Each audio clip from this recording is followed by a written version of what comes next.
Alhamdulillah Rabbil Alamin. Alhamdulillah wa bihi nasta'in ala umuri dunya waddin. Wassalatu wassalamu ala ashrafil anbiya'i wal mursalin wa ala alihi wa ashabihi wa man tabi'ahum bi ihsanin ila yaumiddin. Amma ba'du. Rekan-rekan, sahabat, seluruh yang menyimak kajian kurma ini, a'azzakumullah. Rasulullah Muhammad SAW bersabda, "Man qama Ramadana imanan wa ihtisaban, ghufira lahu ma taqaddama min dhanbih." Dan dalam riwayat yang lain, dia bersabda, "Man qama Ramadana imanan wa ihtisaban, ghufira lahu ma taqaddama min dhanbih." Dalam redaksi pertama, dalam riwayat pertama, Rasulullah Muhammad SAW menjelaskan barang siapa yang berpuasa dengan penuh keimanan dan mengharap pahala dari Allah Subhanahu wa taala, maka dosa-dosanya yang lampau, yang lalu akan diampuni oleh Allah Subhanahu wa taala. Yang pertama, barang siapa yang berpuasa. Dalam riwayat yang kedua, dalam redaksi yang kedua, ada perubahan sedikit, ada pergeseran harfiah kata di sana menjadi man qama, barang siapa yang mendirikan, yang menghidupkan, yang berdiri dalam sholatnya, dalam qiyamul lailnya di bulan suci Ramadan dengan penuh keimanan dan ketakwaan, maka diampuni dosa-dosanya yang lalu oleh Allah Subhanahu wa taala. Ulama-ulama bersepakat maksud dari dosa-dosa yang diampuni adalah dosa-dosa kecil, bukan dosa-dosa besar, bukan kabair, bukan dosa-dosa yang memang membutuhkan terapi khusus, tirakat khusus, usaha khusus dan lebih untuk memohon, mengadu, meminta kepada Allah Subhanahu wa taala agar dimaafkan. Maka dosa-dosa kecil ini dengan dua syarat tadi, berpuasa, mendirikan qiyamul lail dengan penuh pengharapan kepada Allah Subhanahu wa taala, maka itu semua akan terjadi insyaallah, dan itu adalah janji Allah Subhanahu wa taala. Maka mari kita bedah secara kata per kata, khususnya dalam makna imanan wa ihtisaban. Apa itu imanan? Barang siapa yang puasa dengan penuh keimanan, maka orang yang meyakini bahwasanya puasa adalah kewajiban dari Allah Subhanahu wa taala, perintah dari Allah, ini adalah maksudnya imanan. Maka kita harus sadari dan harus kita ingat kembali bahwasanya puasa Ramadan adalah satu di antara 5 rukun Islam. Bukan masalah amal ibadahnya saja yang menjadi fokus kita, tapi harus kita sadari siapa yang menyuruh kita. Allah Subhanahu wa taala, Tuhan kita, Rabbul Izzati wal Jalal, dialah yang mengharuskan puasa itu kepada kita selaku umat Nabi besar Muhammad SAW. Maka kita pahami fokusnya adalah Allah yang mewajibkan, ibadahnya adalah puasa, yang diwajibkan kepada kita. Maka kita harus bersyukur, ini adalah amanat langsung dari Allah Subhanahu wa taala. Itu artinya imanan. Maka kalau kita tidak melaksanakan puasa, apalagi dengan dalih ini kan nggak wajib, maka gugurlah rukun Islam kita. Dan ini tentu menjadi celah aib bagi orang-orang yang beriman.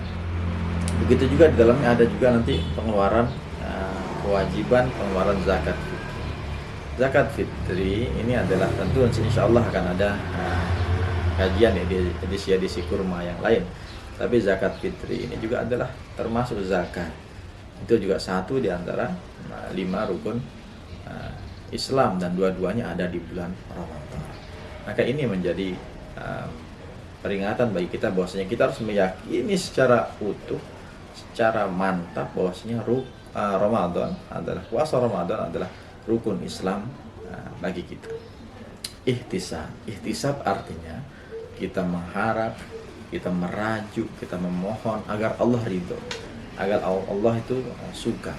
Maka tidak cukup dikatakan, oh saya percaya Ramadan adalah rukun Islam, hanya di lisan, hanya basa-basi belaka. Saya bergembira bulan suci Ramadan ada, saya senang, oh saya kangen. Tidak cukup.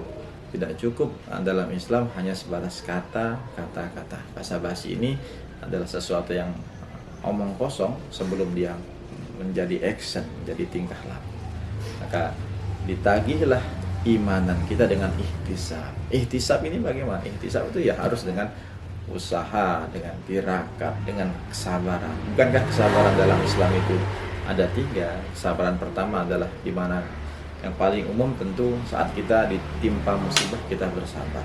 Sahabat-sahabat keluarga kita ada yang meninggal, kita hibur anak-anaknya, saudara-saudaranya dengan bersabar. Azamallahu ajra. Semoga Allah memperbesar pahalamu atas musibah dan seterusnya. Ungkapan-ungkapan takziah.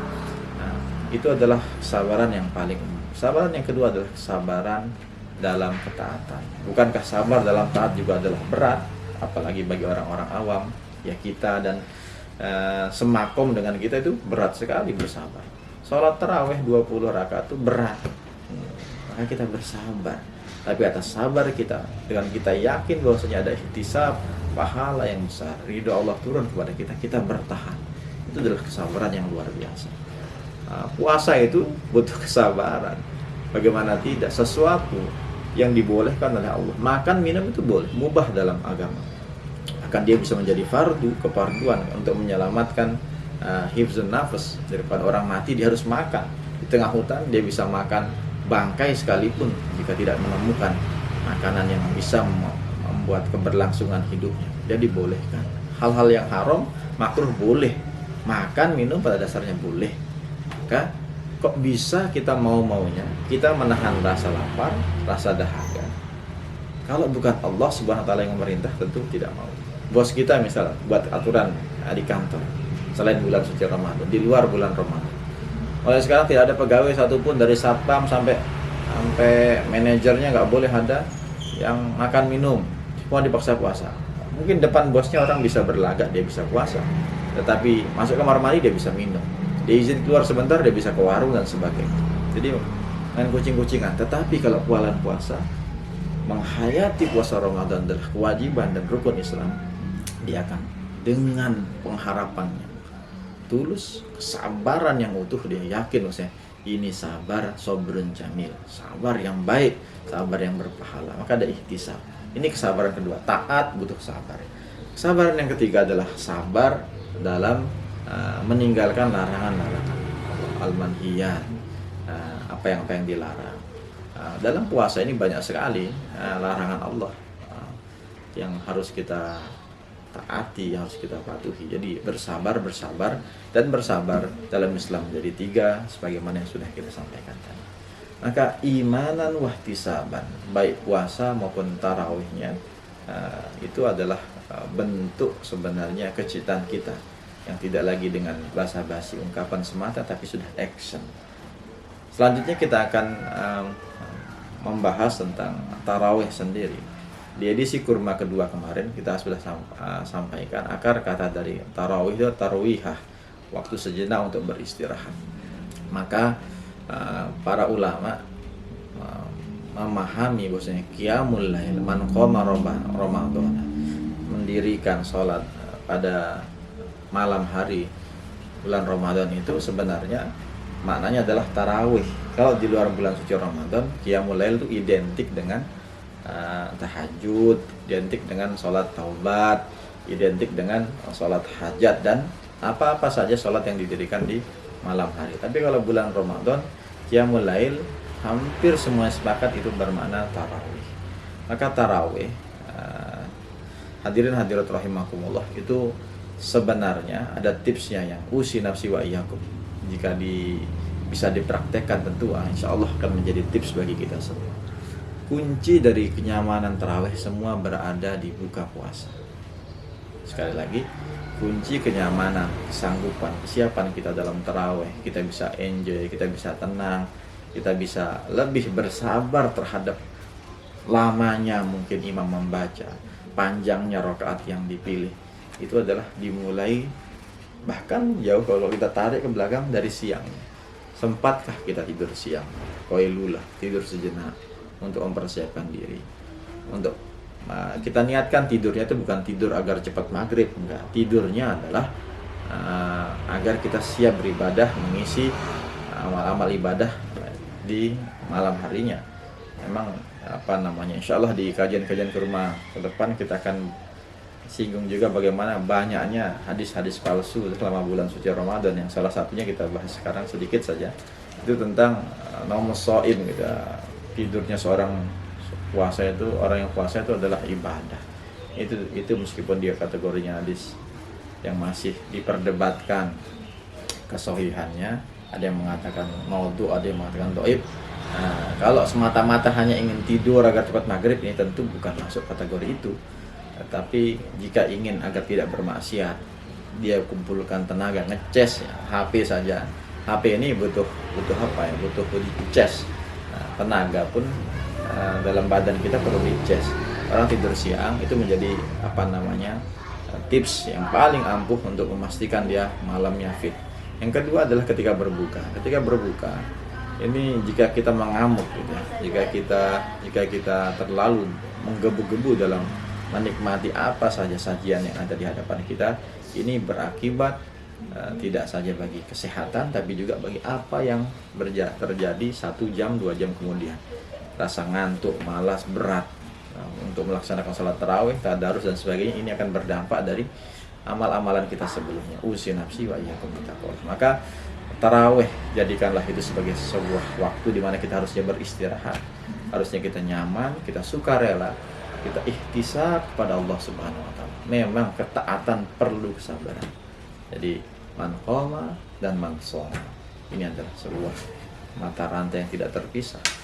Dua hadis ini adalah hadis yang sahih, satu diriwayatkan oleh Bukhari, satu diriwayatkan oleh Syaikhain Bukhari dan Muslim. Maka tidak ada keraguan bagaimana kita bisa melihat dan memandang bulan Ramadan menjadi bulan yang istimewa. Mungkin demikian kajian kurma edisi ketiga ini, insya Allah semoga di hari-hari mendatang, di edisi mendatang kita masih diperkenankan oleh Allah Subhanahu wa taala untuk bertemu. Jazakallah khair, yang baik dan benar dari Allah dan Rasulnya, yang segala kekurangan, khilaf dan salah dari yang menyampaikan. Assalamualaikum warahmatullahi wabarakatuh.